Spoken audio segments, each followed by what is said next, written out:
हाँ बच्चों, आज हम आईटीएफ का नेक्स्ट लेक्चर पढ़ रहे हैं। इसमें मैं डिफरेंट डिफरेंट क्वेश्चन दे रहा हूँ जो रेंज पर हैं। रेंज हमको निकालनी है, तो किस तरह से हम निकालते हैं उसके ऊपर ये अपन ये क्वेश्चंस कर रहे हैं। पहला क्वेश्चन दे रखा है हमको tan inverse x plus ln x. हमें इसकी इतना सा क्वेश्चन दे रखा है, इसकी हमको रेंज निकालनी है। तो सबसे पहले बच्चों, हम रेंज निकालने से पहले डोमेन का आइडिया लेते हैं। हम जानते हैं tan इनवर्स एक्स हर जगह डिफाइन होता है, एक्स बिलोंग्स टू आर के लिए डिफाइन होता है, तो इसकी तो डोमेन क्या हो गई आर। लेकिन हम ये भी जानते हैं कि log x हर जगह डिफाइन नहीं होता है, तो log x कहाँ डिफाइन होता है, जीरो से इन्फिनाइट में। तो इस क्वेश्चन की डोमेन क्या है, x belongs to zero to infinite. अब हम इसको डी वाई डी एक्स वाले मेथड से कर रहे हैं जो हमने फंक्शन में पढ़ा था। तो इसका डेरिवेटिव निकाला बच्चों। tan इनवर्स एक्स का डेरिवेटिव होता है 1/1 प्लस एक्स स्क्वायर।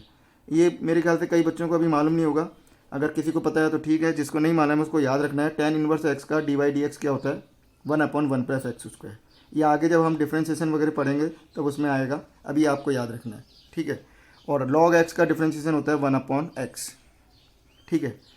तो हम अगर देखें इस इंटरवल के लिए, जीरो से इन्फिनाइट के लिए ये पॉजिटिव है क्योंकि एक्स स्क्वायर है, और ये भी पॉजिटिव रहेगा क्योंकि एक्स स्क्वायर है। तो पॉजिटिव प्लस पॉजिटिव पॉजिटिव रहेगा। तो बच्चों डी वाई डी एक्स क्या आ रहा है, पॉजिटिव आ रहा है, यानी ये एक इंक्रीजिंग फंक्शन है। क्या है ये, वाई एफ एक्स क्या है, एक इंक्रीजिंग फंक्शन है। और हम जानते हैं जब इंक्रीजिंग फंक्शन होता है इस इंटरवल में जीरो से इन्फिनाइट में, तो उसकी रेंज हम कैसे निकालते हैं, क्या हो जाएगी, एफ जीरो से एफ इन्फिनाइट। और अगर डिक्रीजिंग होता तो उल्टा हो जाता था, एफ इन्फिनाइट से एफ जीरो।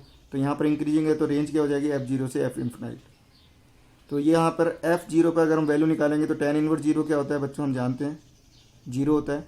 और log जीरो से ओपन है, जीरो प्लस पर क्या होती है वैल्यू, माइनस इन्फिनाइट। तो ये वैल्यू तो हो गई माइनस इन्फिनाइट, और इन्फिनाइट रखा तो tan इनवर्स इन्फिनाइट क्या होता है बच्चों, π/2 होता है। ग्राफ से हम देख सकते हैं, ठीक है।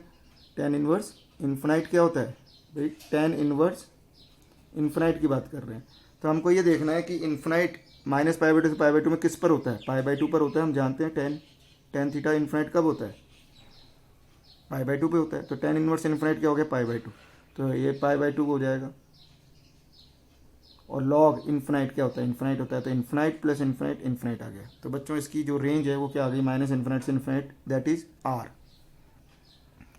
एक और क्वेश्चन दे रहा हूँ बच्चों में, x³ + 2x² + 6x minus tan inverse x है। ये हमारे पास क्वेश्चन है, इसकी रेंज निकालनी है, इस इंटरवल में निकालनी है, x बिलोंग्स टू -1 से 1 में। ये हमारे को दे रखा है, ठीक है। तो हम इसका डिफ्रेंशिएट कर लेते हैं, वाई डैश किया, x² आ जाएगा 3x² / 3, ये आ जाएगा 4x + 6 हो गया। इसका डिफ्रेंशिएशन अभी हमने किया ही था, 1/1 + x² होता है।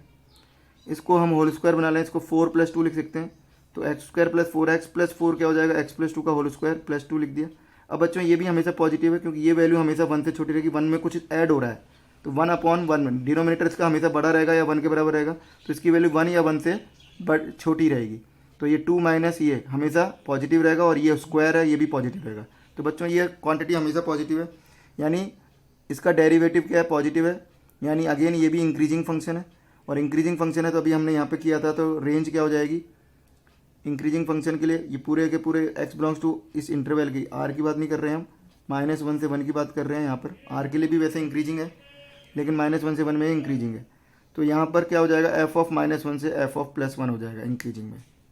रेंज क्या हो जाएगी, f ऑफ -1 से f ऑफ -1 अगर हम निकालें, -1 पर वैल्यू क्या आ रही है, -13/3 + π/4 आ रही है। निकाल के देख लो, यहाँ पर x की जगह मैंने -1 रख दिया इस पूरे में, तो ये 1/3 हो जाएगा माइनस का, ये प्लस का 2 हो जाएगा, ये माइनस का 6 हो जाएगा, माइनस tan इनवर्स -1 क्या होता है, π/4 माइनस का, तो माइनस माइनस प्लस π/4 आ गया बच्चों। और f1 पे निकालेंगे तो 1/3 + 2 + 6 माइनस tan इनवर्स 1 क्या होता है, π/4, तो ये π/4 आ जाएगा, 25/3 माइनस π/4। तो इसकी रेंज आ गई बच्चों ये -13/3 + π/4 से 25/3 माइनस π/4। एक और एग्जांपल दे रहा हूँ बच्चों में, y = minus sine inverse X का क्यूब है प्लस कॉस इनवर्स एक्स का क्यूब है। इसको भी मैं D Y D X method से कर रहा हूँ बच्चों। d/dx of sine inverse x क्या होता है, ये याद रखने हैं फार्मूले, आगे जब हम मेथड ऑफ डिफरेंशिएशन पढ़ेंगे तो उसमें आएंगे। 1/1 x² का रूट। ऐसे d/dx क्या होता है, कॉस इनवर्स एक्स का माइनस में होता है, और यही होता है 1 - x² का रूट ऑफ 1/, में, ठीक है बच्चों। तो इसका पहले हम क्या करते करेंगे, डिफरेंशिएशन चेन रूल से करते हैं, पहले पावर का करते हैं। तो पावर को इस तरफ लिया है तो -3 साइन इनवर्स एक्स का होल स्क्वायर हो जाएगा, फिर साइन इनवर्स एक्स का डिफरेंशिएशन क्या हो जाएगा, 1 - x², जो अपन ने अभी लिखा रूट में। इसका करेंगे तो 3 कॉस इनवर्स एक्स का होल स्क्वायर हो जाएगा, पहले पावर का किया तो, फिर कॉस इनवर्स का किया तो ये वाला लगाया तो माइनस बाहर आ जाएगा 1 माइनस एक्स स्क्वायर का रूट। अब देखें बच्चों कि ये होल स्क्वायर है तो हमेशा पॉजिटिव रहेगा, ये भी होल स्क्वायर हमेशा पॉजिटिव रहेगा, रूट के अंदर की क्वांटिटी पॉजिटिव रहती है, रूट के अंदर की क्वांटिटी पॉजिटिव रहती है। वैसे भी साइन इनवर्स एक्स और कॉस इनवर्स एक्स का जो डोमेन होता है -1 से 1, तो -1 से 1 में ये क्या रहेगा हमारे पास, ओपन रहेगा, ये पॉजिटिव रहेगा, पॉजिटिव रहेगा। तो ये नेगेटिव है, बाहर नेगेटिव है, तो ये दोनों मिलकर नेगेटिव है, तो ये क्या हो गया, नेगेटिव है। तो बच्चों यहाँ क्या आ रहा है, डी वाई डी एक्स क्या आ रहा है, नेगेटिव आ रहा है, यानी ये डिक्रीजिंग फंक्शन है, डिक्रीजिंग फंक्शन है। और डिक्रीजिंग फंक्शन में डोमेन क्या होती है, अगर -1 से 1 है तो हमारे पास क्या हो जाएगा, अगर x बिलोंग्स टू -1 से 1 है तो हमारे पास उसकी रेंज क्या हो जाएगी, f1 से f-1, f1 से f-1, उलट जाती है, रेंज उलट जाती है, फंक्शन में हम पढ़ चुके हैं। तो इसकी रेंज क्या हो जाएगी, y बिलोंग्स टू f1 से f-1, 1 पर वैल्यू रखेंगे इसकी, तो हमारे पास क्या होती है, साइन इनवर्स 1 पाई/2 होता है, तो -π³ होता है, 1 पर इसकी वैल्यू 0 होती है तो 0 आ गया, तो -π³ + 8 + 0 आ गया। और -1 पर निकालेंगे तो -1 पर -π/8 होता है, -π/2 होता है, उसका क्यूब करेंगे तो माइनस प्लस हो जाएगा, तो -π³ हो जाएगा, और -1 पर इसकी वैल्यू पाई होती है तो π³ हो जाएगा ये। तो बच्चों ये इसकी हमारे पास क्या आ जाएगी, रेंज आ जाएगी। ये समझ में आ रहा है किस तरह से हम डी वाई डी एक्स, जैसे फंक्शन में मैंने किया था, मैंने वो वाले एग्जाम्पल लिए हैं जिससे आपकी वापस फंक्शन की वापस रिवाइज हो जाए कि डी वाई डी एक्स के थ्रू हम कर रहे हैं। नेक्स्ट आता है हमारे पास y = tan inverse log base है 4/5 और ये दे रखा है, तो इसका हमको रेंज निकालनी है बच्चों। तो सबसे पहले हम देखें कि कहाँ डिफाइन, tan इनवर्स हर जगह डिफाइन होता है, तो यहाँ पे तो ये कुछ भी हो चलेगा, लेकिन log कब डिफाइन होता है, log कब डिफाइन होगा, जब ये पॉजिटिव हो। तो हम यहाँ पर देखें कि 5x² - 8x + 6, इसका d नेगेटिव है, क्वाड्रेटिक का क्या आ रहा है, d नेगेटिव आ रहा है 64 - 80, और a पॉजिटिव है 5 है, तो ये हमेशा पॉजिटिव होगा, ये एक्सप्रेशन हमेशा पॉजिटिव होगा, यानी लॉग हमेशा डिफाइन है, यानी डोमेन क्या हो गई, x belongs to r, question की डोमेन क्या हो गई, x बिलोंग्स टू r। अब हम देखते हैं बच्चों, हमारे को इसका निकालना है रेंज, तो इसका रेंज हम कैसे निकालेंगे, पहले हम इसकी रेंज निकालेंगे। तो हम जानते हैं जब x बिलोंग्स टू, जब क्वाड्रेटिक एक्सप्रेशन होता है और x बिलोंग्स टू r होता है, तो उसकी रेंज क्या होती है क्वाड्रेटिक एक्सप्रेशन की, -d/4a से इन्फिनाइट होती है। तो ये कहाँ से कहाँ जाएगा, -d/4a से इन्फिनाइट, और इसका -d/4a अगर हम निकाल रहे हैं तो क्या आ जाएगा, 4/5 से इन्फिनाइट आ रहा है, तो 4/5 आ गया। तो बच्चों ये वाला एक्सप्रेशन क्या है, 4/5 से इन्फिनाइट के बीच में रख दिया मैंने, ठीक है। अब इसका मैं लॉग ले रहा हूँ बेस 4/5 का। अब बच्चों ध्यान से देखो, लॉग का हमने ग्राफ फंक्शन में किया था, जब लॉग का बेस 1 से छोटा होता है, यहाँ पर बेस क्या है 4/5 है, तो ग्राफ कैसे बनता है, इस तरह से बनता है लॉग का, यानी डिक्रीजिंग होता है। तो मैं जब दोनों तरफ लॉग लूँगा, ये फंक्शन लॉग जो है वो डिक्रीजिंग फंक्शन है, और डिक्रीजिंग फंक्शन को हम लगाते हैं या हटाते हैं, तो मैंने क्या बता रखा है आप लोगों को कि इनइक्वलिटी का साइन चेंज होता है। तो मैं जब लॉग ले रहा हूँ बेस 4/5 का, तो यहाँ क्या हो जाएगा, log ऑफ 4/5 हो जाएगा और log ऑफ इन्फिनाइट हो जाएगा, लेकिन इनइक्वलिटी का साइन चेंज हो जाएगा। तो log ऑफ 4/5 बेस 4/5 है, तो वैल्यू क्या हो जाएगी 1, हम जानते हैं log ये वैल्यू क्या होती है 1 होती है, और log 4/5 बेस ले रहा हूँ और इन्फिनाइट पे, तो log इन्फिनाइट डिक्रीजिंग फंक्शन है, तो इन्फिनाइट पे इसकी वैल्यू क्या आ रही है, माइनस इन्फिनाइट आ रही है, तो ये माइनस इन्फिनाइट हो गया। अभी तो हमने इसकी वैल्यू निकाली है log की, अब tan इनवर्स देखना है हमको। तो इस tan इनवर्स हम जानते हैं बच्चों, tan इनवर्स का ग्राफ हमने बनाया था, इस तरह से होता है, तो ये इंक्रीजिंग ग्राफ है। तो जब tan इनवर्स मैं दोनों तरफ लूँगा, क्योंकि इंक्रीजिंग फंक्शन हम लगाते हैं तो इनइक्वलिटी का साइन चेंज नहीं होता है, तो tan इनवर्स 1 ले लिया दोनों तरफ, इधर tan इनवर्स माइनस इन्फिनाइट हो जाएगा। tan इनवर्स 1 क्या होता है π/4, ये y बन गया बच्चों, और tan इनवर्स माइनस इन्फिनाइट अभी थोड़ी देर पहले भी अपन ने डिस्कस किया था, -π/2 होता है, तो ये -π/2 से π/4 इसकी रेंज आ गई बच्चों। तो इस तरह के क्वेश्चन सब बच्चों सबको क्लियर हो रहे होंगे। नेक्स्ट आते हैं अपन, एक और है y = cot inverse 2x - x², इसकी हमको रेंज निकालनी है। तो वही बच्चों, सबसे पहले cot इनवर्स हर जगह डिफाइन होता है, यानी x क्या हो गया, डोमेन क्या हो गया इसका r। अब हम इसकी रेंज देखेंगे, ये भी एक क्वाड्रेटिक एक्सप्रेशन है, लेकिन ये कौन सा क्वाड्रेटिक एक्सप्रेशन है जिसमें x² का कोफिशिएंट नेगेटिव है, यानी a नेगेटिव है। तो हम जानते हैं इसकी जो रेंज होती है वो क्या होती है क्वाड्रेटिक की, -∞ से -d/4a होती है। इसकी जो रेंज होती है क्वाड्रेटिक एक्सप्रेशन की, जब x² का कोफिशिएंट नेगेटिव होता है तो क्या होती है -∞ से -d/4a। तो इसको रख दिया, इसका -d/4a निकाला, तो वो वैल्यू क्या आ रही है 1 आ रही है बच्चों। तो इसकी वैल्यू कहाँ से कहाँ जाएगी, माइनस इन्फिनाइट से माइनस d/4 है जो कि 1 है, यहाँ तक आएगी। अब बच्चों मेरे को कॉट इनवर्स लेना है। हम जानते हैं कॉट इनवर्स का जो ग्राफ होता है वो ऐसा होता है, 0 से पाई में होता है, इस तरह से होता है, डिक्रीजिंग है। तो यानी अगर मैं कॉट इनवर्स लगाऊंगा इसमें, इस वाले इनइक्वलिटी में कॉट इनवर्स लगाऊंगा और कॉट इनवर्स का जो ग्राफ होता है वो डिक्रीजिंग होता है, तो इनइक्वलिटी का साइन चेंज हो जाएगा। तो cot inverse minus infinite, cot inverse 1, cot inverse minus infinite यानी माइनस इन्फिनाइट इधर होता है बच्चों, तो माइनस इन्फिनाइट पे किधर जा रहा है, पाई की तरफ जा रहा है, तो इसकी वैल्यू पाई होगी। और कॉट इनवर्स 1 पर हम जानते हैं इसकी वैल्यू क्या होती है, π/4। ये कितनी होती है, π/4।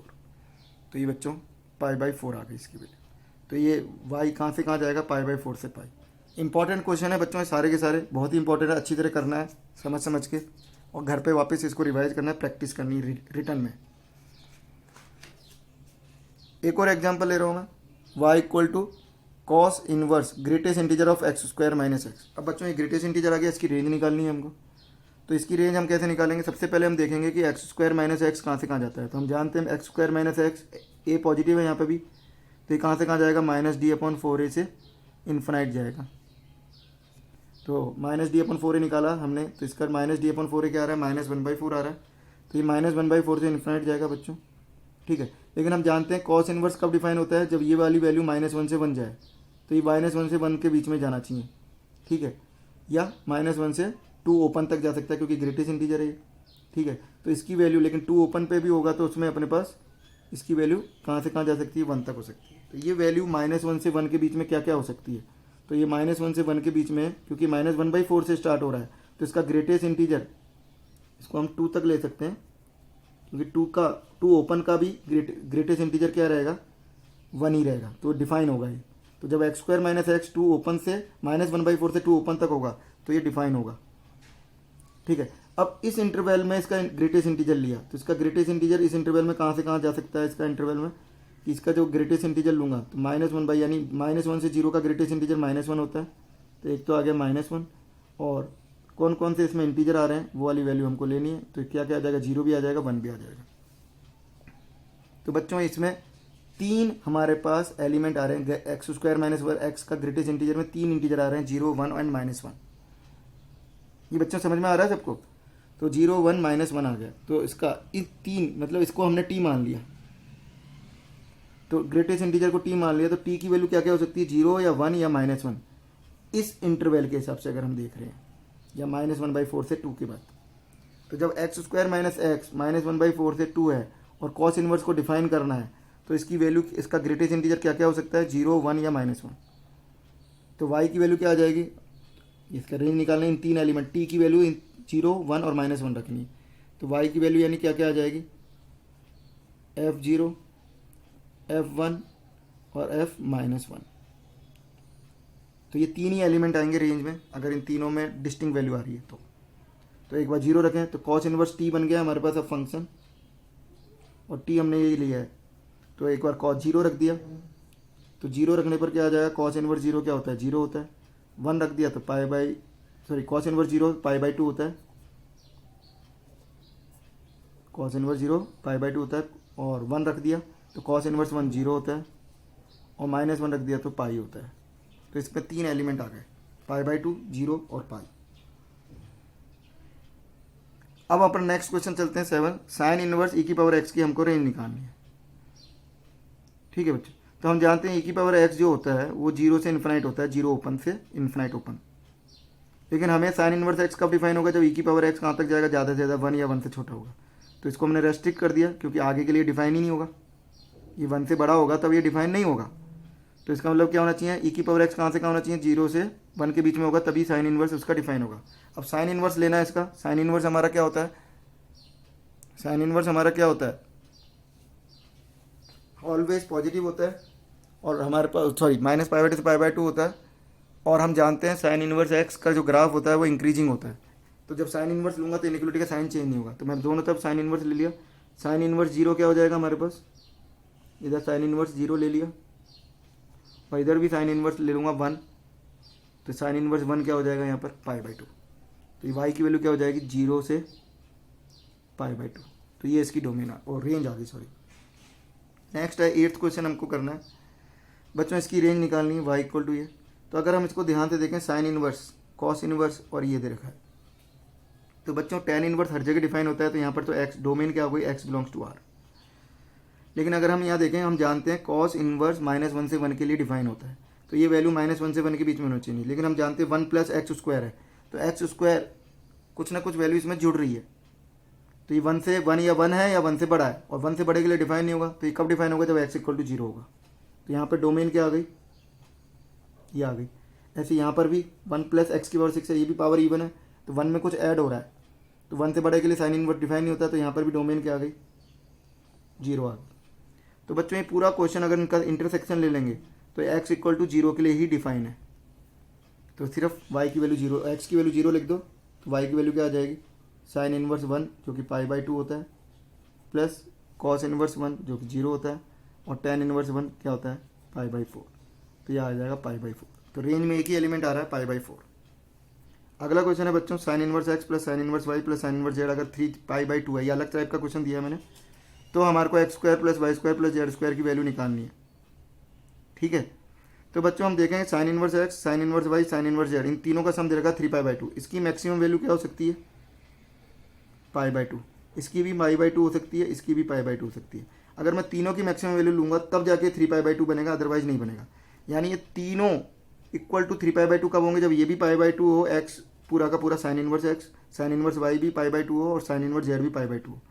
और हम जानते हैं कि साइन इनवर्स x π/2 कब होगा, जब x = 1 होगा, तो x = 1 होना चाहिए। ऐसे ये भी π/2 कब होगा, जब y = 1 होगा, और ये भी π/2 कब होगा, जब z = 1 होगा। यानी तीनों की मैं मैक्सिमम वैल्यू लूंगा तब जाके 3 π/2 होगा। तो इन तीनों की वैल्यू 1 1 आएगी, तो इसका यहाँ पे पुट कर दिया, तो वैल्यू क्या आ गई 3। तो देखने में थोड़ा टफ क्वेश्चन था, लेकिन करने में बहुत ईजी क्वेश्चन था। हम इसकी प्रॉपर्टी से कर रहे हैं इस क्वेश्चन को, पहले भी किए थे ऐसे क्वेश्चन अपने। नेक्स्ट क्वेश्चन है, लास्ट क्वेश्चन मैं ले रहा हूँ, इफ सिग्मा ऑफ i = 1 से n है, कॉस इनवर्स xi की वैल्यू n पाई है। ये भी इसके जैसे ही क्वेश्चन है बच्चों। हम जानते हैं जो कॉस इनवर्स जो फंक्शन होता है उसकी मैक्सिमम वैल्यू क्या होती है, हम जानते हैं उसकी मैक्सिमम वैल्यू क्या होती है, हम जानते हैं कि कॉस इनवर्स की जो मैक्सिमम वैल्यू होती है वो क्या होती है, पाई होती है। तो ये कितनी टर्म्स हैं, n टर्म्स हैं। इन n टर्म्स का सम क्या है, n पाई है। यानी सबकी मैक्सिमम वैल्यू लूँगा पाई, तब जाके इसका सम क्या बनेगा, पाई बनेगा। और हम जानते हैं कॉस इनवर्स x = पाई कब होगा, जब x = 1 होगा।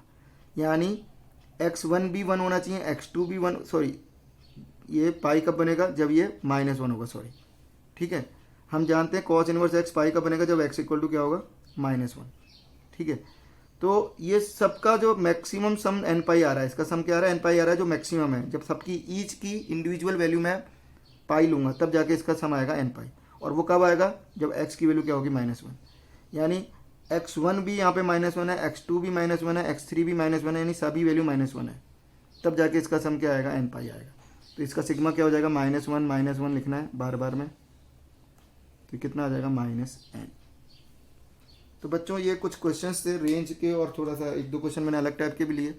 इनकी खूब प्रैक्टिस करनी, सारे क्वेश्चन इंपॉर्टेंट है, आप इनकी बार बार प्रैक्टिस करें और फिर दूसरे क्वेश्चंस भी करें, तो आपकी जो ITF है वो धीरे धीरे स्ट्रॉन्ग होगा। नेक्स्ट लेक्चर में जब हम ITF में करेंगे तो उसमें कुछ प्रॉपर्टीज़ वगैरह के ऊपर आएंगे और आगे का पढ़ेंगे। आज इतना ही, ओके।